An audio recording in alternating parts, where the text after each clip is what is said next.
So we're ready to hear that story. I'm ready to hear that journey. And while she tells that story, I'll be journeying with her for sure. Okay, Lynn. Okay. Well, I was speaking earlier about you have that calling, and do you listen to it or not? Well, I had been having, and I just been so knowing that I wanted to go, what I want my life to be, but at least to begin taking the first step, but to go around the world and give hands-on aid, really working hands-on with people and help in that way too. And I was just seeing what way that would show up, and I felt like Africa I wanted to go to.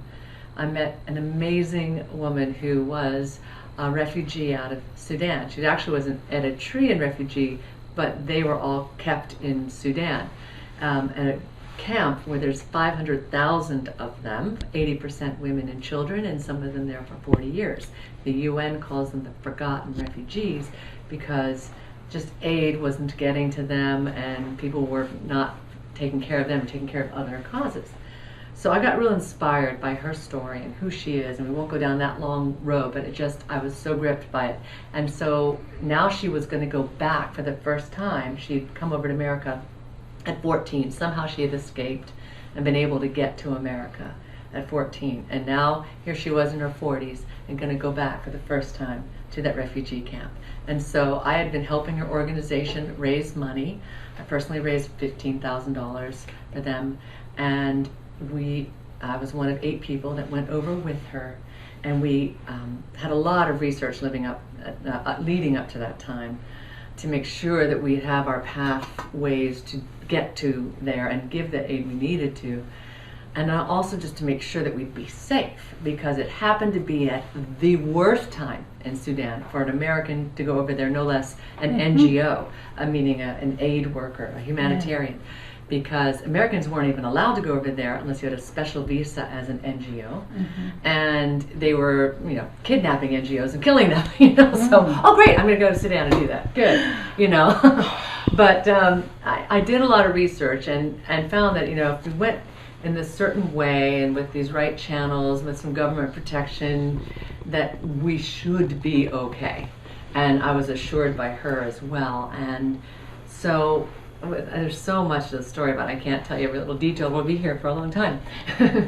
But what was beautiful is that despite my fear and terror, I just knew the calling was greater.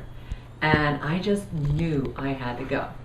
And in the process of getting ready and going and helping with the organization and doing fundraisers and knowing that we were going to be able to connect with these refugees and finally be able to bring them some help, it was interesting that, I was talking about those voices and whatever worth issues, it's like they so lessened, because there's something about giving and so much giving of yourself. It takes all that focus off the internal stuff and puts it outward. And it just felt, it was like this flow. It was so powerful to be able to be in that zone. We went over there. I was terrified because, there's people with guns, and, you heard so many stories. My mom gave me that, goodbye speech in case I didn't come back, I was just like, oh, Lordy. But it was such a spiritual journey, because I prayed every day. We got really close to the 8 of us. It wasn't perfect. There were in fights that happened. But, I got to see countryside. I felt like I'd gone back in time thousands of years. We found our way to these refugee camps. And then here's where it was just absolutely life-changing. And they do say that when you go to Africa, you'll be forever changed. Something happens to your spirit. And absolutely, I felt that way for me, too. And I think anyone who's done this type of work would agree and echo. Yeah. And when we went there, they came racing out of their huts and came running to us, and were just laughing and smiling and tugging at us and wanting us to take their picture, and they were so full of life. If you saw their pictures, and I don't know if in this video you're able to share some, I can give you some pictures to show.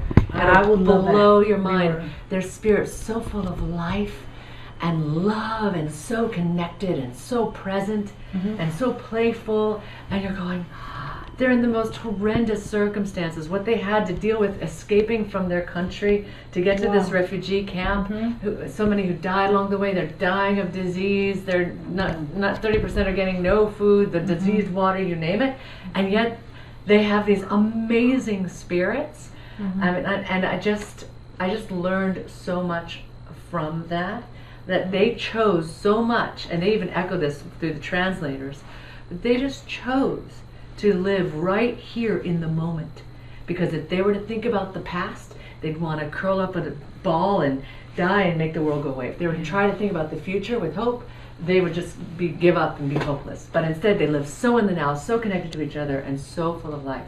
Now let's jump ahead 2 years later. We were able to build a school for 200 girls and employ the refugees, and also teach them crafts so they could be able to be self-sustaining, and also bring clean water, and more work that we're doing. But anyway, it was a fantastic journey, and I want to continue to do that type of work. Oh my gosh, it's not too often that we see people really having that connection to the people whom she didn't even think in her life she would ever meet. And this is the journey. So appreciating the journey of Lynn Rose here is something that we all have to be thankful for. And I really want to thank you all for being with us tonight and be able to journey with Lynn Rose, so that as you remember the story that she shared with us tonight, you will be able to feel that after all, your life is good, or your life is better than what some of those people are experiencing. And we have to be thankful each day, have to be empowered each day by the people around us, that no matter, as you said in your message, that no matter where you are, what is important is just, be in the moment and make things happen for your life. It's gonna be your choice, right? We only have a choice. I mean, that's and right. the They choice, made the active choice. Right. The choice you make is the one you decide about. And when you go forward and make that decision and make things happen, then you are certain with yourself that you're gonna live this life passionately, the way you want it to be. Thank you so much, Lynn, and thank you. We are very glad that you're here, and I want to really thank you for sharing with me tonight. This is her gift to me. It's called Simply the Best by Lynn Rose. Of course, I have not told you earlier, she is a singer, a performer, and of course a transformational speaker. And I will give her the floor just to, describe best what she does, because I might have not done justice on those accomplishments she had. So take the floor, Lynn. Tell us exactly what you do, so that our guests will be informed of whatever you're doing right now. Okay. Well, first of all, just this CD, just because this is just what I live for. I think you live for. I love the alignment here, but it's music to motivate, inspire, and connect you to your heart. And that's what I live for to do in everything that I do, whether that's speaking to someone in my life, or on stage, or within music. So there's this is a great way to kick off one's day. So that is a CD that came out in 2004. It's been some time now.